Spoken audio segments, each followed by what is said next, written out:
এলাকায় প্রবেশের জন্য নেই কোনো রাস্তা। বর্ষার দিনে এলাকার বাসিন্দাদের বাড়ি থেকে বেরিয়ে প্রধান রাস্তায় আসতে কালঘাম ছুটে যায়। বিপদের দিনে সময় মতো পৌঁছতে পারে না আপৎকালীন পরিষেবার গাড়ি। মন্ত্রী উদয়ন গুহ এবং সাংসদ জগদীশ বসুনিয়াকে একসাথে পেয়ে এমনটাই অভিযোগ তুলে রাস্তার দাবিতে বিক্ষোভ দেখালেন দিনহাটা 1 নম্বর ব্লকের পুঁটিমারি 1 নম্বর গ্রাম পঞ্চায়েতের বাসিন্দারা।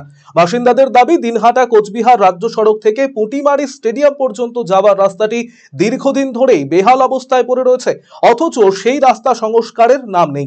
আজ দিনহাটা মহকুমা ভিত্তিক প্রাথমিক বিদ্যালয়ের খেলা ছিল সেই পুঁটিমারি স্টেডিয়ামে, আর সেই খেলা উদ্বোধন করতে গিয়েছিলেন মন্ত্রী উদয়ন গুহ, সাংসদ জগদীশ বসুনিয়া সহ অন্যান্য জনপ্রতিনিধিরা।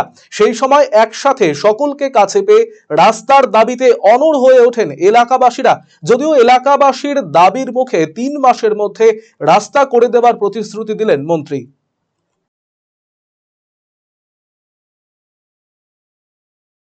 রাস্তা চওড়া রাস্তা করতে হয় না, আমাদের মিনিমাম 3 মিটার রাস্তা লাগে। মিনিমাম করতে গেলে 3 মিটার রাস্তা করতে হবে, সেটার জন্য জায়গার দরকার আছে। একটা ভাঙা রাস্তা, মানে আল জাবিত রাস্তা, এই রাস্তা দিয়ে আসা যাওয়া করে। এইভাবে এই মাঠটা চলে, একটা পায়খানা নাই, একটা টিউবওয়েল নাই, একটা রাস্তা নাই।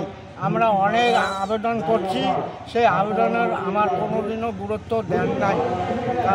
এবারও আমরা আবেদন করলাম, উনি আমাকে কয়ে জমি দাও, কিন্তু আমরা জমি কোথায় দেবো? আমরা বাড়ি করে আছি সাধারণ একটা জমি নিয়ে, সেই জমি আমরা দিতে পারবো না? এটা মন্ত্রীদের ব্যাপার, এরা ওরাই জমিতে আদায় করবে, ওরাই তো মাঠ সংস্কার করবে, তা আমরা কি করব? সবাই জমি দিতে রাজি।